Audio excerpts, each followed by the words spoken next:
we got to talk about the irony of declawing and defanging our Kinkajous.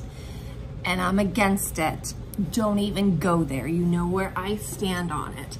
But there is something that is very unexpected that goes on. I'll call it in the phenomenon of when someone thinks that by defanging and declawing, a Kinkajou is going to prevent them from causing injury, okay? I'm here to tell you that is not true. It's not true. I have seen animals that are defanged injure more significantly than a Kinkajou that still has all of its teeth and all of its nails. So we're gonna talk about it. Real quick, it's pretty common sense to know that if we're gonna be cutting off the nails at the first bit of the finger and we're gonna be ripping out fangs on an animal that they're pretty significant teeth for, you're going to have grooming issues, itching issues, skin issues, issues with eating food, and issues walking and climbing, which is pretty much what these animals do. They are arboreal, excuse me, miss. They are arboreal animals that like to hang out in trees. If they're missing these top little bits of their fingers, that is going to cause huge issues. It's going to cause arthritis. It's just a whole host of things that is completely unnecessary for this magnificent species. Now they're going to have a lot of issues communicating, and they're going to start overcompensating to communicate, especially when they don't like something. So they're going to learn how to cause pain, no matter whether they have their teeth or their nails. Now they're going to get creative, and they're going to learn their bodies way better than we ever can. I have two examples. Those of you who remember Tia, who was a defanged and declawed Kinkajou who came to us a couple years ago. She was here briefly. And most recently, Kiki, who is our 23-year-old Kinkajou, declawed, defanged, and who also has a deformed jaw, so it lays kind of on top of itself like this. This is where things get a little graphic. Tia caused a very significant injury to an intern I had at the time. Michael and I were being more lax with her in the home. She was used to a home setting where she had free range, and we figured she has no claws, she has no big teeth, so yeah, let's just let her free roam and it'll be fine. After about a month, she got comfy, she was getting more comfortable with me, she finally let me pet her, and when she came around my intern, I had let my guard down. We both let our guard down. We were ready to touch her. We were ready to hopefully have that hands-on relationship with Tia, and that completely changed that night. I'm gonna show some of the video here and do my best to keep my intern anonymous. You'll see here, Tia is literally just sitting in her lap. She looks like she is about to play, and she literally just real gently reaches up for her hand, pulls it down to her mouth. I thought she was pulling it down for some lovin's, and the next thing you know, her mouth is like a complete meat grinder over this intern's finger. It took us about a minute to get her off. It was awful. It was awful. That intern did go to the doctor. She did get stitches, and she got the medical care that she needed. She had no repercussions after that, thank God. You know, I thought I had it figured all out, but there's so much that I continue to learn about these animals every single day.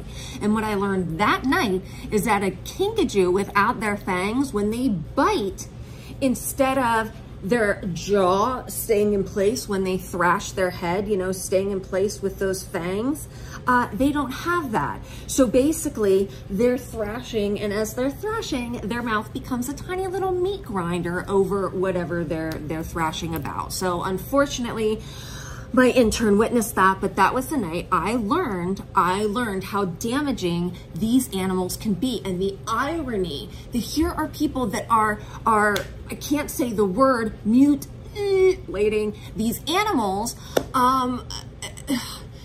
thinking that it's protecting them and it's so incredibly selfish, and it's really not. You're harming the animal so much more with all of those things that I listed earlier. And now you're causing them, again, like I said, to figure out their bodies better so they can learn, okay, all right, if I hold, I can work with the back of my mouth. Now I don't have the front of my mouth. It's gotta be about the back. That brings us to Kiki. Kiki has been with us for about 2 months now. From the beginning, I was wary, but remember, she has that disability with the crooked jaw. So even her mom was like, if she bit you, like, how could she hurt you? And I was thinking the same thing. So we started being hands-on with her immediately, and she was okay until her anxiety kicked in. And when her anxiety kicked in, it caused her to do like these little bites. However, she was not working to the full magnitude that her jaw could. So this went on for the past several weeks. She's been biting. I've been letting her out until she bites. And I mean, she'll be sitting on my chest and then all of a sudden just go down and start biting my side. She's also liked to bite. Yeah, that's been fun. So I've been very wary around that area with her. But like knowing that she did this and having it happen multiple times, I knew when the biting was getting worse. But again, I was just like, okay, I'll deal with it. Like, it's fine. But then she kept like holding on longer and thrashing longer and constricting longer. And it became more and more difficult to get her back in her cage, which leads us up to last night. I've been trying recently to put Kiki in Ariel's cage in the evening so she can sit here, she can take on the household, and she can feel more a part of things. Last night was her second night in that cage. So I went to put her in, make the meals, and she managed to twist around and get my pinky almost completely in her mouth. So she had it down to about here, which is actually an old bite from Momo. So she had me around here, but she had to work down to get it. So you can see she broke my nail. She did break some skin here, and you can see it is swollen. It's quite red. She did not break it. We were able to pry her mouth open in time, but I'm pretty confident if she would have continued on that way. I mean, she went for my smallest finger. Like, she knew what was a weak point for me, and she worked my finger back to what was a strong point for her, which is her molars in the back. So she's holding on. She's managing to chomp. I mean, she really, it hurts. It hurts a lot today. It's part of the ball game, like it's part of what I signed up for. But we did make the decision last night to move Kiki outside, whether it's temporary, whether it's permanent, I don't know. She is in temporary housing. I just know that she's gonna have more stimulation out there than she was having inside here in the enclosure, and she needs more stimulation. She deserves that. So that's where we stand with that. Now, in 2023, it's hard to find a doctor who's going to do these mutilations. I'm such an idiot. Do these things to your animals at this day. In fact, it is against USDA regulations. I think it might be illegal in some states. I don't know the legislature. I'm not going to talk about that. I just know most vets aren't doing it, and they should not be doing it, and we should not be doing that, okay? If you have any thoughts in your head whatsoever of doing something like that, please learn from me. It's not gonna make your animal any safer around people. I mean, at the end of the day, that's the basic reason of why people are doing these things to animals. And I'm here to tell you, it doesn't make a difference. It doesn't. So if you have any thoughts whatsoever of doing that to a Kinkajou, please don't get one. Please, please, please don't get one.